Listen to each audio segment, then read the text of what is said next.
Oh, my fault. God, I've already solved a lot of cubes in my life. This is CUBASTIC and my channel is dedicated to puzzles. And today I have the most modern, most expensive Rubik's Cube.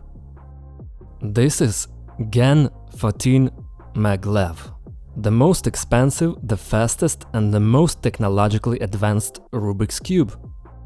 It's a cube with magnetic levitation and it's designed to turn it as fast as possible. Let's see if I can beat my record with it. And now it's time for a review. Let's start as always by looking at the box. Well, this year GAN didn't put a lot of effort in packaging. The same blue box, but you know, it slightly reminds me the sky. Maybe this color tells us this cube is really light. Let's see. And there is another nuance. This is such a tape. Now we'll get to it. So, what's inside this box? Here we go. Pulling the tape. Yeah, indeed, the drawer came out. Not bad. I like this type of box. Okay. This is our Rubik's Cube license, and it tells us that this is an official puzzle, not some kind of pirate copy. And here is its serial number. Okay. It looks minimalistic. There are not many things here, two empty, I hope not empty, two white boxes inside this box. One and another one. And here we have the cube itself, and that's it. There is nothing else in the box. Two boxes, one cardboard and one plastic. Let's start perhaps from this. Here we as always have a different waste paper. A bag for a cube, this is what it looks like. And inside there was such a small tool. It's a special tool with which we can set up this puzzle. Well, let's move on to the puzzle itself. This time GAN came up with a new one. As I see, a plastic box, and this time they made it super different again. As I understand, it opens. Yeah, the cube lies here, and next at the bottom, like this, I have to pull it with my fingers here, and what can I get? Oh, another set of tools for configuration. It looks nice. But in fact, I don't need to take it everywhere with me. And that is, this is such a thing that if I like to often adjust the cube, I will take it with me. Let's get back to this later, and now the cube itself. Oh yeah, I see it. It looks cool.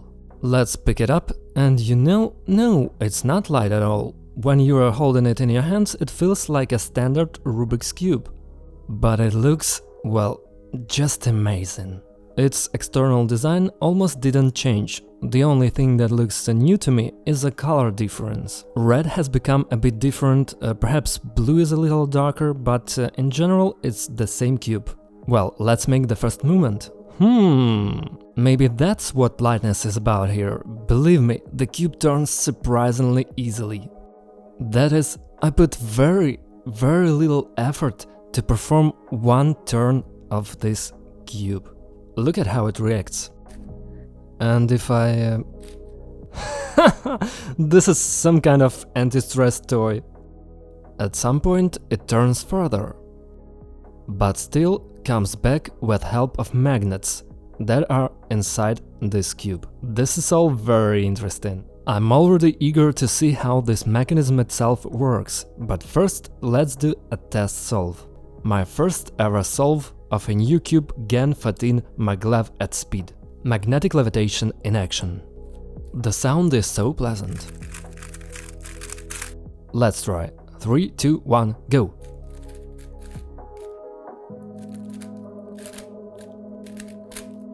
Still very unusual. Like fingers can't keep up with this Rubik's Cube.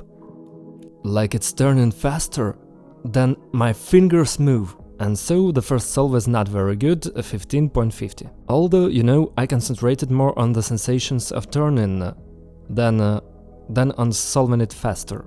If we look at this is half a turn. We already see some parts of the mechanism, but I'm interested in some other things. The coolness of the cube in general is also determined in this way. That is, when we don't adjust a face and cut the corner. Here, this cube can cut, as you can see, 45 degrees easily. That is, I don't adjust exactly half of one face, and the cube easily does it for me. It's usually more difficult to cut a cube in the opposite direction, but look, exactly 45 degrees without any problems. Absolutely simple. On older versions of the Rubik's Cube, we need to put a lot of effort to cut a corner of 45 degrees. And here it's done as if I'm just turning the face. I don't feel any resistance at all. But I assure you that it is unlikely that you will have a situation where you don't accidentally adjust one face, because magnets adjust the side almost always. This is what I showed you at the beginning. We're turning it, and you've just seen the side goes back to where it needs to go. It doesn't stop where it wants, but simply adjust the face. So what are the three features of this cube I've already noticed?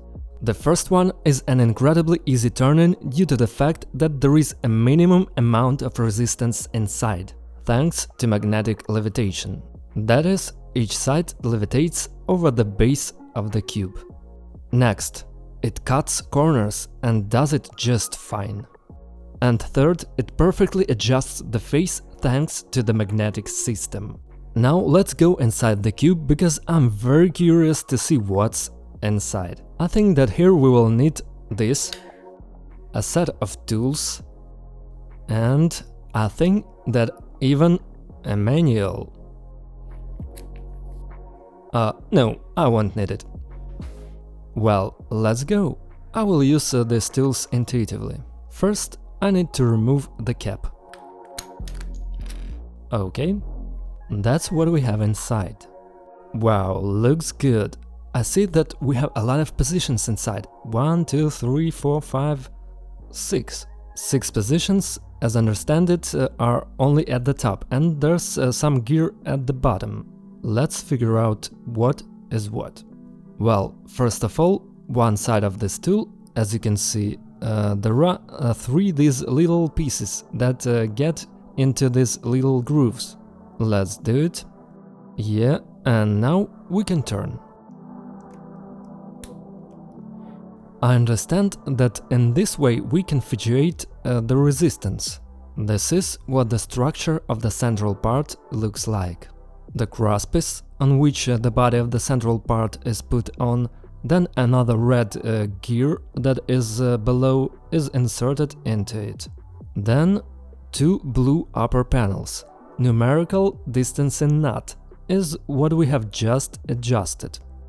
And between them there are 2 magnetic rings, which create resistance, like a magnetic pillow. They repel each other. Well, folks, I hope I understood it correctly. When we turn our top face to one of 6 positions, the height of the top magnet changes. And if we turn the tool over and turn the gear that is on the bottom, we adjust the height of the lower magnet. And thus we change the distance between them. Whether the distance will be less, the stronger the resistance will be. And the denser the faces of the cube will hold together. For example, now they are close enough, and on this side everything is a little softer. And here you can feel a clear difference. Here the edge is turning smoothly too, which is interesting. It's just so easy to turn it, but it seems to be more adjacent to the base of the cube. And this edge turns much faster. We didn't set up it, and it's difficult to control it. Let's set up the cube completely. And you know, adjusting the distance of magnets is not the only thing we can do here. We also have magnets inside not only the central, but also other parts, and they are configured in a very interesting way. First, I want to see how they look at all. Inside the cube there is such a translucent hedgehog-like crosspiece, and as you can see, magnets stick out of it. And we also have magnets on the parts, which are thus attached to the center of the cube. This is this magnetic force that adjusts every face of the cube when we turn it. I will not risk turning it disassembled, and every corner part has this little regulator. As you can see, there's a number 3. We can point it to number 2. And thus we change the height of this magnet, respectively the force of magnetic tension of this part to the center of the cube. There's a second position and there's a first. There are 6 positions in total. Less the number, the weaker the magnetic force is. I'll put 3. Let it be the middle ground. But that's not all. In the kit we also have such magnetic sticks, and they can replace these white ones that are now used. On the blue stick the magnet is clearly smaller, it is even visually visible, which means that if we install a blue magnet here, let's do it with a tool, then in this case… it's very simple. Then in this case our magnetic force will already be less. And we can also adjust the 6 positions of the smaller magnet. That is, in only one part we can adjust 12 different positions of the magnet. And accordingly 12 different modes of cube's rotation. It's very interesting, but that again is not all. Magnets are also in the edge detail. The corner and edge parts must be attached together by magnets. And when we turn a cube, this kind of fixation happens. And even here magnets can be adjusted. Again with this small, almost medical tool. We have 3 modes here, 1, 2, 3. Thus we move the whole structure, we can see it inside. Here is a magnet and we raise it to the top or lower it down. Let's raise it. I don't know what that means, probably the higher this magnet is, the closer it is to the magnet at the corner. You know, 10 years ago Rubik's Cube was set up simply by screwing a screw into the middle of the cross, but now I'm setting up 100 magnets in this cube. And each of them has 12 different positions. Just imagine the number of combinations that you can try in the settings to find the perfect way to customize this cube. Now that I figured out the settings, I will try to find the perfect settings of this cube for myself. Each magnet should stand exactly where I want. I will do it now, and then let's try to make some quick solves and look at this cube already in action. Let's go.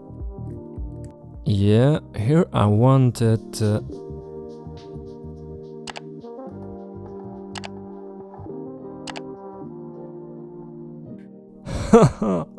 It falls apart in my hands. I don't like it, I need more control. Oh, it's amazing, just look at it. What other cube can do that?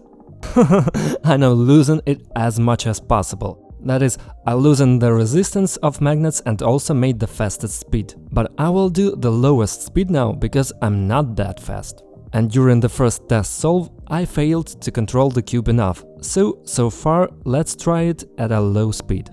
Well, now the cube turns the way I like.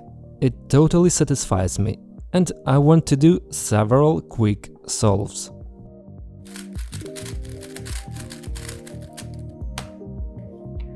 I'm ready. 3, 2, start.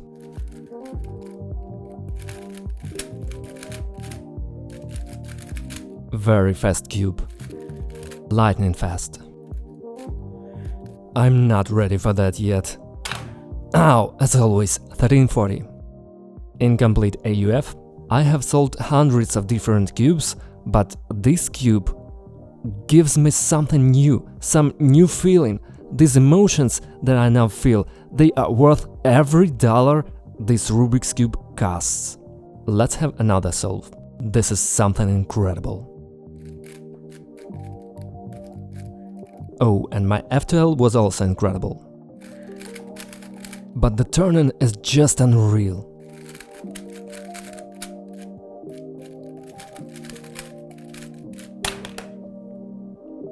Don't look at it. Everything is fine there. You know, really, I feel relaxed while turning. It is as if I don't apply force at all in order to turn one face. It's an interesting feeling. God, how fast it is! Oh, I can't control it. Ah, damn. I need to learn to control my power. Ooh, listen, well, you know, it's like I moved from a regular car to some kind of a high-speed sport car. And I just don't have enough skill to drive it. It's just that I'm not used to such speed, to such control. This is something incredible. The cube is incredibly fast and it is really worth every dollar it costs. It is really worth it to sit with it, and here you can only customize it for half a day. So I will definitely customize it behind the scenes, and this will become my main Rubik's Cube. So folks, thanks you all for watching. That was CUBASTIC. Bye everyone and have a good time.